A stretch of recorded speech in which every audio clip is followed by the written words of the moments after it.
ಮಕ್ಕಳೇ, ನೀವು ಏಕಲವ್ಯ ಎಂಬ ಹೆಸರನ್ನು ಕೇಳಿರಬಹುದು.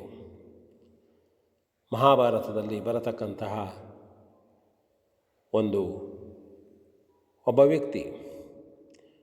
ಹಿರಣ್ಯಧನುಸ್ ಎನ್ನುವ ನಿಷಾದ ರಾಜನ ಮಗ ಏಕಲವ್ಯ. ಹಿರಣ್ಯಧನುಸ್ ಜರಾಸನಂದೆಂಬ ರಾಜನ ಸೇನೆಯಲ್ಲಿ ಕಮಾಂಡರ್ ಆಗಿದ್ದಂಥವನು, ಜರಾಸಂಧನಿಗೆ ಸಹಾಯ ಮಾಡತಕ್ಕಂಥವನು. ಏಕಲವ್ಯ ಒಮ್ಮೆ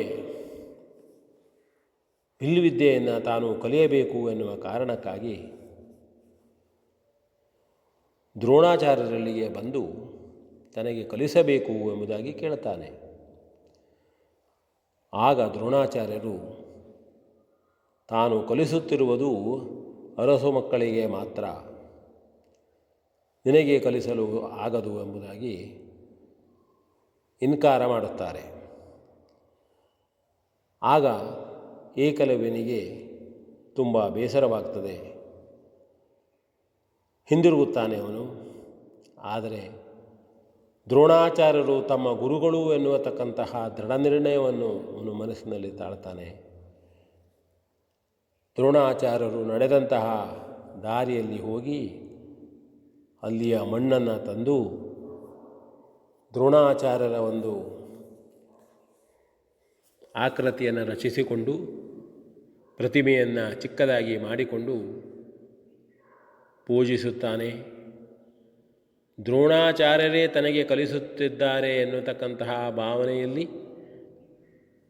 ಆ ಪ್ರತಿಮೆಯನ್ನು ಗೌರವಿಸುತ್ತಾನೆ, ಪೂಜಿಸುತ್ತಾನೆ, ನಿಷ್ಠೆಯನ್ನು ತೋರಿಸ್ತಾನೆ. ಹಾಗೆ ಆ ಮೂಲಕವಾಗಿ ಬಿಲ್ಲುವಿದ್ಯೆಯನ್ನು ಅಭ್ಯಾಸ ಮಾಡ್ತಾನೆ, ಉತ್ತಮ ಪ್ರವೀಣನಾಗ್ತಾನೆ. ಒಮ್ಮೆ ಇತ್ತ ಕಡೆಯಲ್ಲಿ ದ್ರೋಣಾಚಾರ್ಯರು ತಮ್ಮ ಶಿಷ್ಯರಾದಂತಹ ಕೌರವರು ಪಾಂಡವರೊಡನೆ ಬೇಟೆಗೆ ಬಂದಿರ್ತಾರೆ. ಬಂದಾಗ ಒಂದು ನಾಯಿ ಬಾಯಿಯೊಳಗೆ ತುಂಬುವಷ್ಟು ಬಾಣಗಳನ್ನು ಹೊಂದಿ ಬೊಗಳಲಾರದ ಸ್ಥಿತಿಯಲ್ಲಿ ಬರ್ತದೆ. ಆದರೆ ಆ ಬಾಣಗಳಿಂದ ಆ ನಾಯಿಗೆ ಯಾವುದೇ ರೀತಿಯ ಹಾನಿ ಆಗಿರುವುದಿಲ್ಲ. ಅರ್ಜುನಾದಿಗಳು, ಕೌರವಾದಿಗಳು, ದ್ರೋಣಾಚಾರ್ಯರು ನೋಡಿ ಆಶ್ಚರ್ಯಪಡುತ್ತಾರೆ. ಯಾರಿವನು ಇಂತಹ ಬಿಲ್ವಿದ್ಯಾ ಪ್ರವೀಣ? ದ್ರೋಣಾಚಾರ್ಯರು ಮೊದಲೇ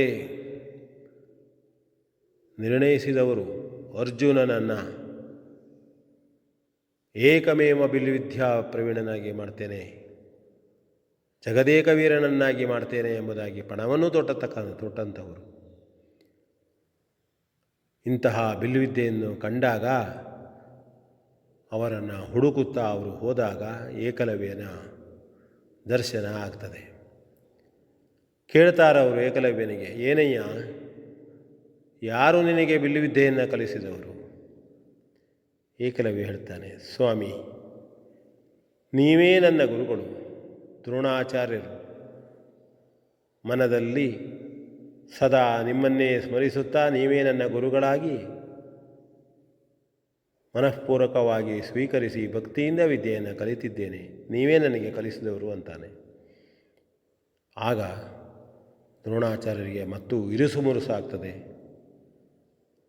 ಅವರು ಆಲೋಚನೆ ಮಾಡಿ ಏಕಲವ್ಯನಿಗೆ ಹೇಳ್ತಾರೆ, ಹೌದು, ನಾನು ನಿನಗೆ ಶಿಷ್ಯನ ಹೌದಂತಾದರೆ, ನಾನು ನಿನಗೆ ವಿದ್ಯೆಯನ್ನು ಕಲಿಸಿದ್ದು ಹೌದು ಅಂತ ಆದರೆ ನನಗೆ ಗುರು ಕಾಣಿಕೆಯನ್ನು ನೀನು ಕೊಡಬೇಕಲ್ವೋ?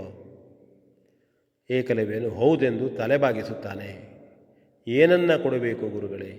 ಅಂಥ ಭಾಗ್ಯ ನನಗುಂಟೆ ಎಂಬುದಾಗಿ ಕೇಳ್ತಾನೆ. ಆಗ ದ್ರೋಣಾಚಾರ್ಯರು, ನಿನ್ನ ಎಡಗೈಯ ಹೆಬ್ಬೆರಳನ್ನು ನನಗೆ ಕೊಡಬೇಕು ಎಂಬುದಾಗಿ ಹೇಳ್ತಾರೆ. ಏಕಲವ್ಯನು ಯಾವ ಆಲೋಚನೆಯನ್ನು ಮಾಡದೆ ಹೆಬ್ಬೆರಳನ್ನು ಕತ್ತರಿಸಿ ಗುರುಗಳ ಪಾದದ ಮೇಲೆ ಇಡ್ತಾನೆ. ಆಗ ದ್ರೋಣಾಚಾರ್ಯರು ಅವನ ಶಿಷ್ಯತ್ವಕ್ಕೆ ಮೆಚ್ಚಿಕೊಳ್ತಾರೆ.